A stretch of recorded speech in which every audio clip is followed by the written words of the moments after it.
সাংস্কৃতিক সন্ধ্যা শান্তি সংঘ ক্লাব থেকে কি সুন্দর আয়োজন করেছে। জুবিন গার্গ এর শ্রদ্ধাঞ্জলি জ্ঞাপন করছেন।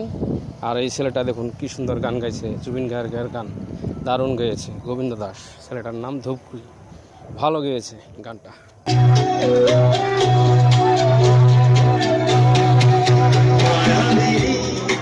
আমার চোখে দেখো দেখো